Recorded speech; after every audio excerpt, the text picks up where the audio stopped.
is failure okay? Because you're working with some really next gen, new gen things.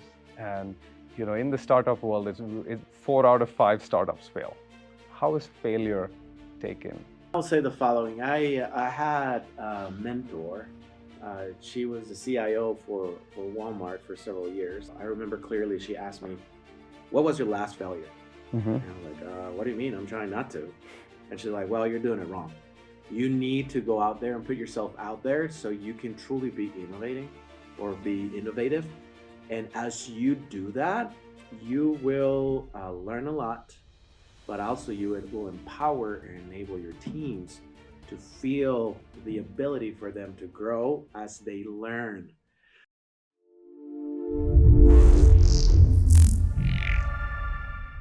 Hello to all our listeners. This is me, Ashish Fernando, with the EDU Unlocked podcast. We do candid conversations with technology leaders in higher ed. And today we have a special guest with us, David Morales, the Chief Information Officer at Western Governors University, customer, but close friend as well. Thank you so much for joining us, David. Really happy to be here, Ashish. Very, very happy. Fantastic, fantastic. We're actually here in a fancy WGU studio. This is not my typical podcast. It's usually on Zoom. So thank you for helping with the setup. Hey, no problem. Good to have you. Fantastic. David, today I'd like to talk less about all the great things we do, as a partner and what we do at WGU Tech. I want to talk more about you, your reason for being here, and the things you're passionate about that actually make you drive yourself and the team. So that's what our conversation is going to be all about. Phenomenal. Looking forward to that. Fantastic. So then let's start off with what brings a technologist into higher ed, which is typically not such a technology-driven space, right? You come from retail, you come from Walmart, you come from really fast-growing, fast-moving tech. Quite fast-paced, indeed, yes. Right? And I'm seeing a lot of those flavors here at WGU, and I'm just impressed standing on the sidelines, just watching your team run like a startup. So what brings you into higher ed, and what makes you do things here? So I'll tell you what, actually, it's brought me here. Western Governors University has a phenomenal vision and also a mission to bring path to opportunities to individuals through education. For many years, almost over 16 years, I worked for a company whose mission was to save people money so they could live better. And I thought it was phenomenal, right? All the technology that we did for them was focused on helping those customers save money so they could actually have a better life. But when I started having conversations with Scott Pulsifer, who's the president, and I learned that Western Governors will not only enable people to be successful in first generation, but multiple generations, I saw the impact multiply. I remember when I graduated from computer science, we made a promise in the College of Engineering, in the college I attended, we made a promise. It's called the Order of Engineering, in which we would use our knowledge for the good of humanity. So what better place to be and to utilize the technology and all the experience I acquired through the years doing technology than for WGU, and really enabling those students, and not only enabling them immediately, but also for the really long run. I mean, but when you thought of WGU, right, coming out of Walmart, were you anxious that all the things you did there and the space at which you were moving, that you would be able to bring that pace here? Did it help that Scott is actually an Amazon, ex-Amazon person who's now the president at WGU? Like, was that running through your head? Well, I'll be very honest to you. In my mind, it's all part of being online, being in e-commerce. It requires a lot of technology. It requires a lot of customer experience, knowledge, and understanding. And based on Scott's experience, previous experience before coming to Western Governors, it was a no-brainer for me. I felt first as coming out of Walmart, I felt like, okay, the pace is going to be lower. I got this. This is going to be an easy job for me to do. And I can tell you, I could have not been more wrong. This has been so fast-pacing, so forward thinking, so innovating. There has not been a year that I've been at WGU in which I have not been challenged. Hmm. So it's been phenomenal. I've been able to grow. I've been able to learn more about how to bring that technology into education. It definitely helps also that there's a lot of people around WGU that are very innovative, that are Hmm. really looking into what else can we do for the student? How can we help our students? What can we do for them to graduate? As they start the journey, how do we enable them to finish the journey? So it's been quite refreshing, yet challenging, yet rewarding. That's amazing. Well, let me tell you this, when I talk to your teams, and I have a lot of friends now at WGU, I see two things. I see a culture of family and team spirit. I really see that. And it actually shows even when they're talking to my teams, we're a vendor and the kind of experience we have. And they think that they're working for a startup, right? So talk to me a little bit about the type of people you hire and the type of culture you spread in the team, because I think it's very different than a lot of institutions where I work with, and the people I work with. It's usually slower paced. People don't want to take risks. Very important, right? Like recently there was this whole LAUSD chatbot thing that came up. So that's how higher ed is typically, right? But your teams and the way you take charge is very different. You're working with some of the most risk-taking startups. Your teams are completely engaged, and that culture is very different. So is the secret coming down to the kind of people you hire and who you look for, or it's something else? Talk to us about that. Well, I'll say it's a combination of all of the above. Mm-hmm. I would certainly love to take credit, but I can tell you it's just the people that are working here. We're all focused on our mission for WGU, from people in academics, in operations, in finance. We're all focused on that student and we're all thinking about the student. So when we translate that to the technology side of the house, I can tell you that yes, through the years that I've been working in education, I've met a lot of my peers in other universities. And yes, to your point, they're quite different. They're not as fast pacing, perhaps, as WGU is, not because they don't want to be fast pacing. It's just that the nature of how they serve their students. It makes sense the way that they do it. It's just here we try to move as fast as possible since we're 100% online university. It makes it easier for us to start innovating. We're digital since inception, so that definitely helps. Hiring the right talent starts from my direct reports. I have people that Mm. join us from Disney, from Google, from Box. I have people that joined us from banking, financial institutions, people that really understand how to do things at scale, Mm-hmm. and they'll bring their desire to put on the table their experience as well with big corporations. And we just know that for us to be successful, we have to hire talent that is hungry, Mm-hmm. talent that is looking to develop new skills and to learn how to do technology better. So while in the same time, we're still a small technology group. We're shouldn't say we're small because we're really quite big. We have over 600 technologists in the technology Wow. group at WGU. But I'll tell you that we still move as lean as possible and as fast as possible. So there's a lot of ability for our people to innovate and to bring that to the table on behalf of our students. So that helps. Fantastic. That definitely helps us. Yes. Yeah. Is failure okay? Because you're working with some really next gen, new gen things. And, in the startup world, we're famous, you know, to say that 4 out of 5 startups fail because you're innovating on brand new things that nobody's ever seen, and 4 out of 5 fail. As WGU, you're innovating a lot. You're doing a lot of new things that no other institution's done. How is failure taken across the board? That's a great question, and I'll say the following: I had a mentor.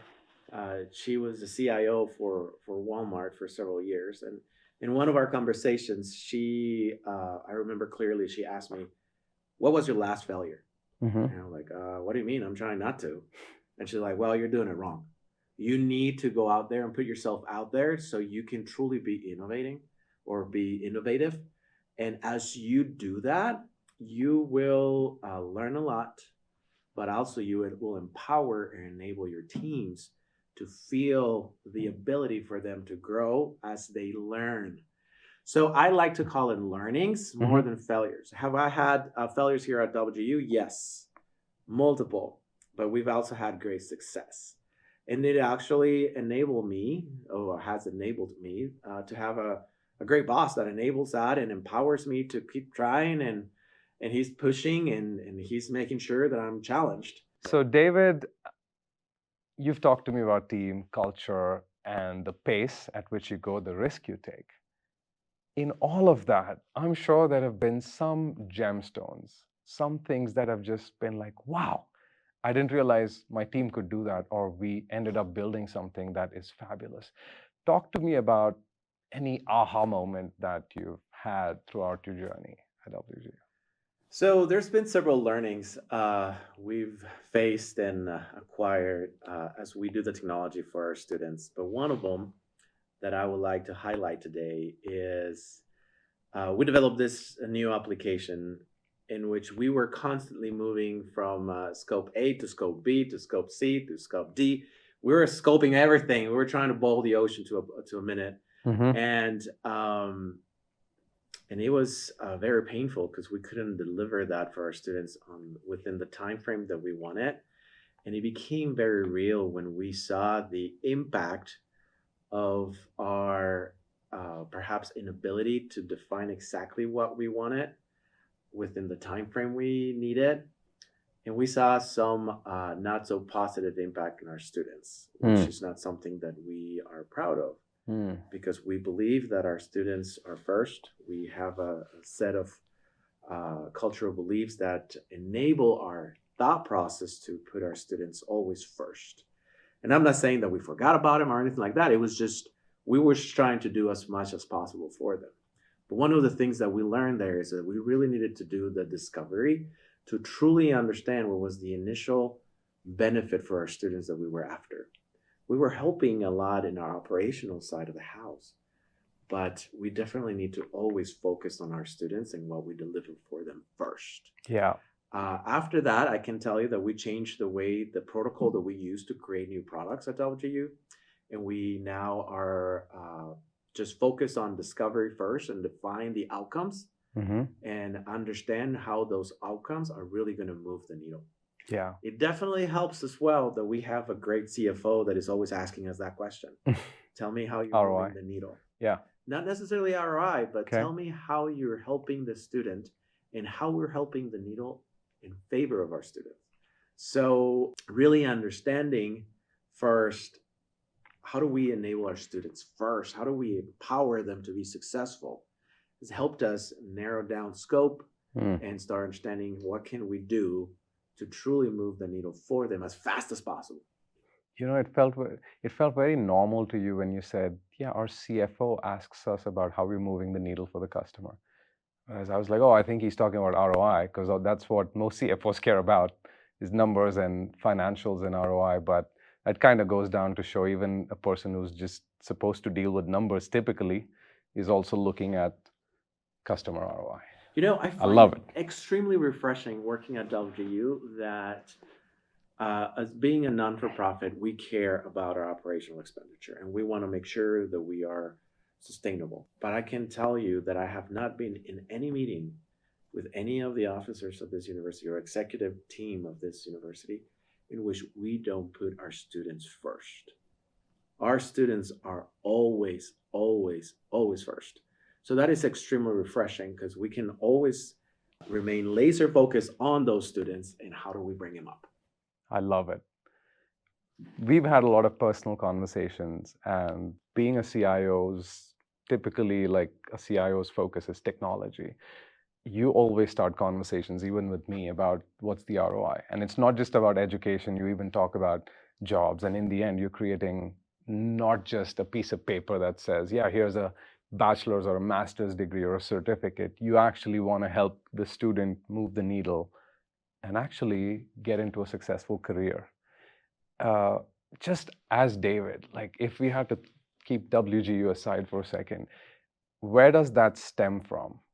That thought of, yeah, I'll build great technology and I'll do all the AI and everything in the world, but in the end, the essence is I want to help people progress in life.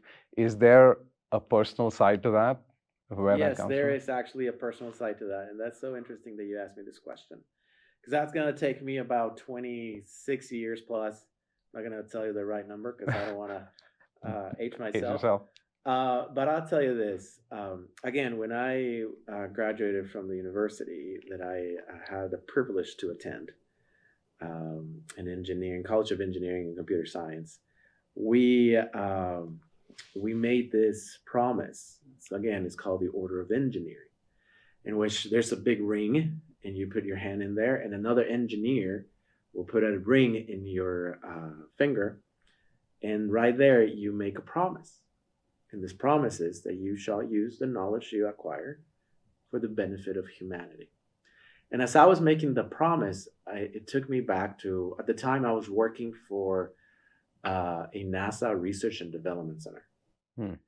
And I was doing small things here and there, but one of the main things that I was a participant of on this project was and I cannot tell you all the details, especially being public, but Yeah. I was doing some work for a military base near where I was at.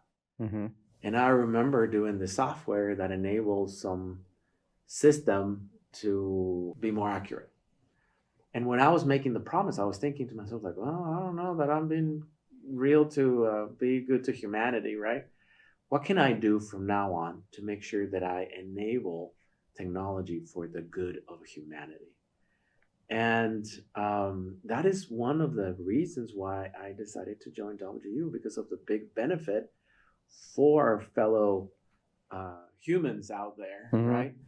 Yeah. And that's why, in my mind, there's a sense of urgency in bringing new technology, enabling innovation to enable us to do the best we can.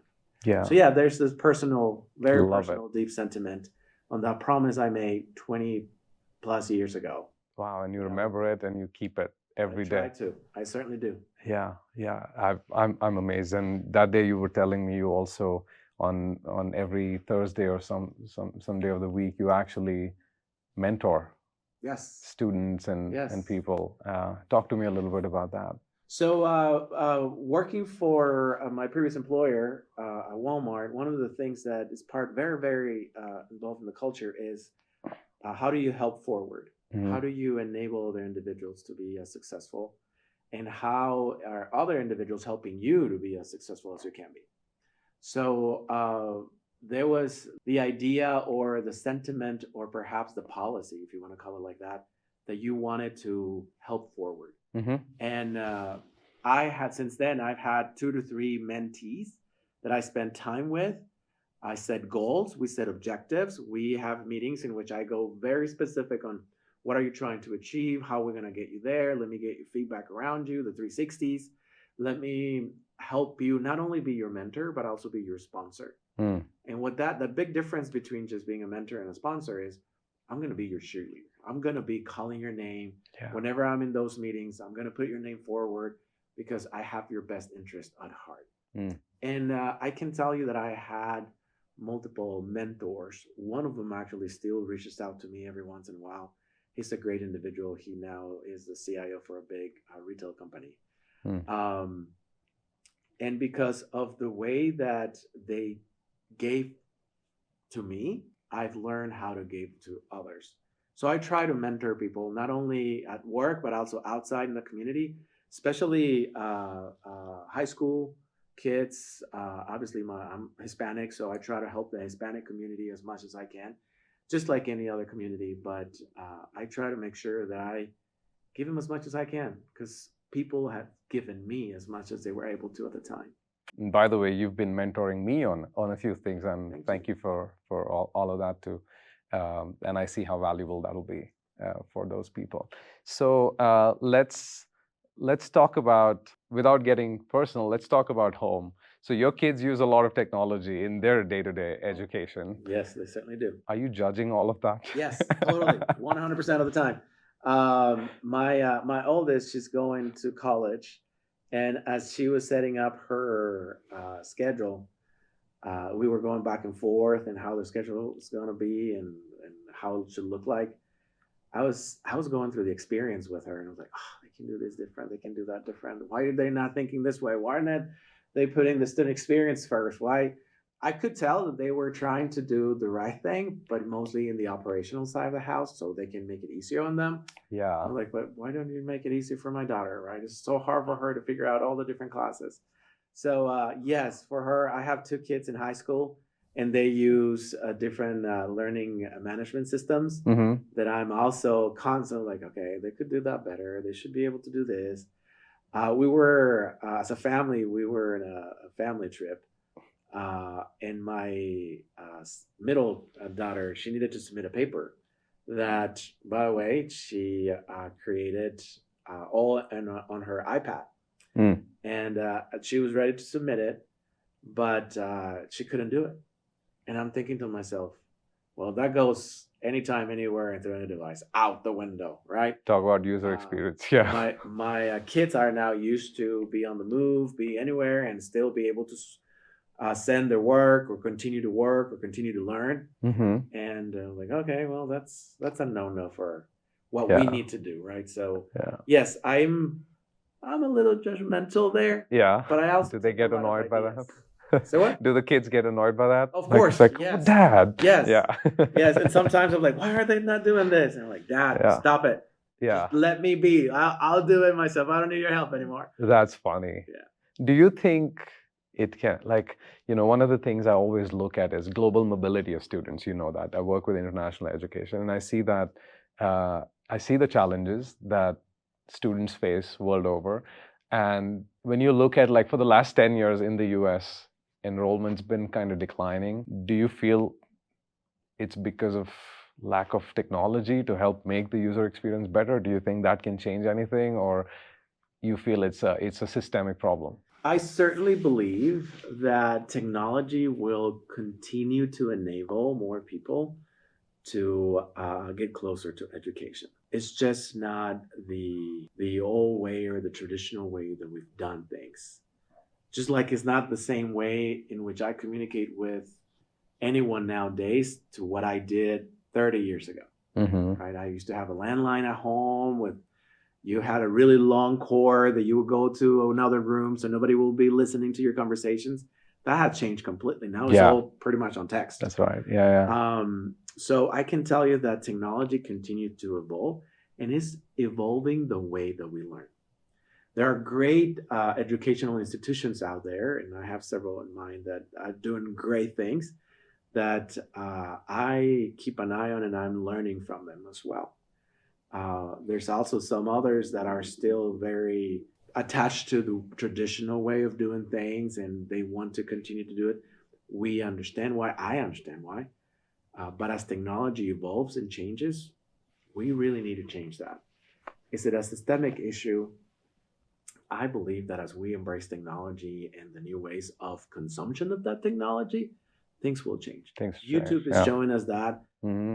Heck, even some social platforms like TikTok are showing us that. Yeah. I'll tell you this. This is very personal, but I am going now to the gym as much as I possibly can. I'm trying to take care of my health and me personally. And my wife, she has a personal trainer. I don't. I have an AI system. You use an app. I have an AI system that is enabling me to understand how to do it. I get to see the videos. I get to understand. I get to do the training. I actually get to. Last night, my wife recorded me doing one exercise because I didn't feel like I was doing it right. Mm-hmm. And the tool told me what I was doing wrong. No, wow. The tool told me, like, yes, you need to push your hips out a little more. You need to, like, oh, okay, I can do that. Looking at your live video. Yes, like, wow. Yes, I just submitted it, and it worked that way. So I'll tell you, I'm not saying that technology is here to change everything, but it will change little by little enough that we will learn differently and we'll evolve a little differently. So, love it. And the reason I asked that is to go into another important aspect of you, which I've observed, is, like Elon Musk is famous for saying, "Yeah, I'll open source all of Tesla's technology. Go try build it. If you want to build it, I'd encourage you to build it." I kind of see some of that in how you speak about technology. You like to open source, um, even though you spend so much time, money, effort, teams on building. Talk to me about that a little bit. What gives you the confidence to say, "Yeah, we'll build it, but let's share it and let others use it because what I want to build is a global network with this technology." So talk to me about that a bit. I definitely can, and that's another reason why I really love working at WGU, because again, it's all about the students. So what we're trying to do is to enable not only WGU to be very successful, we want other universities, other educational institutions to be successful, because we believe that education brings path to opportunity to individuals. So we want that impact to be reflected as much as possible in our country. So as I joined WGU, I can tell you this: almost 6 years ago, I started looking out and say, let's see the open source projects that are out there for higher education. They're extremely a handful of them, just Yeah, like few, little, yeah. not that many. So I've since then I've started thinking, like, what can we do to start motivating all the universities to start coming up and start building more technology that will enable us all to be more to be successful with our students, supporting our students in this journey, in this experience. So I love open source. We try to use it as much as possible within WGU, but we also try to give the community. I have several teams that are utilizing open source community, and then we push back to that community to enable that technology to continue to grow. We have some projects that we open source ourselves to make sure other universities can do that, specifically with skills and how you define skills and how you create skills attached to education. And there's more to come. We have several thoughts as far as what can we do with AI and how can we start opening it up so other universities can take advantage of that. But is it moving the overall needle, considering you're doing all of that, but others also have to move at some pace, if not a lot of pace? So how is it? How do you see that happening? So we understand that not every university will have the technology powerhouse that we have at WGU. Yeah. We get that. But that's why we're trying to enable those open source projects to be consumable off the shelf. So such that they don't have to hire very specialized people to support them or to deploy them. We really want to enable all levels of technology organizations to be able to take advantage of this technology. Now, there are components that are very unique to Western governors in the way that we do competency-based education. Mm-hmm. But anything else that can help and support the student, we're trying to put it out there. And where can institutions or technology leaders like yourself find what WG is doing? Is there a repository? Is there a place they can go find? Like, how should people be looking for it? So that's a great question. We don't have yet. I mean, it's everything in GitHub. Obviously, if you're in technology, you know that's where you want to go. But we're in the process of creating a place, a blog perhaps, that will enable communities to come in and see some of the technology that we're enabling and where to go get it and where to get the documentation and everything else. Amazing. So still in the works, but we'll get there. Fantastic. I think that's going to be helpful for people who are listening. Definitely. Because a lot of people, when they even see me, like, "Oh yeah, you did this session with David. How are they moving so fast? And how are they doing all of this tech and using your AI?" I'd love to direct them somewhere. Yeah. Right. So yeah, great, good stuff. I know we're almost at time, but I wanna take your final thoughts on the hype around AI and ChatGPT and all of that. A lot of this AI, there's like 400-500 different AI companies that, if you search for a list of AI in higher ed, you'll see. Uh, a lot of those may be just noise. A lot of it may be hype. Where do you see the value of all of these technologies? Let's say you were to dream, you're already a dreamer, but the end state for everything you want to achieve at WGU, how do you see the student experience when this is all done, if it ever can be? So what we're trying to do is, number one, make sure that we partner with great companies. It doesn't matter the size, how big the company is or not, but great partners that are going to be there with us. Mhm. Sometimes jumping up and down in happiness, and sometimes crying together because something is not working that well, right? But we want to establish that. And then second, now going to the students specifically, we want to make sure that we enable their journey. We at WGU, we have identified different segments of the journey. But number one, we want to make sure that we provide self-service. Enable AI such that answers all the questions on behalf of our students as much as possible. If we already capable of getting some of that information, why not get it for them systematically and through AI? Just provide the right options for them. Second, make sure that as they come into this journey, we present the right options for them to enroll in the right program by providing information of this is how the market looks like in your community. This is what it means to a salary in your community. This is what it means for social mobility for you as an individual. And then take them to the next step on this is how you can fund your education. These are the different options for you as an individual, and provide as much as possible on their behalf, such that they just make the decisions. Our students are very smart. They just need to see the data in front of them and the different options, Yeah. and they will select the right things. So we're trying to bring AI that will enable them to do all that.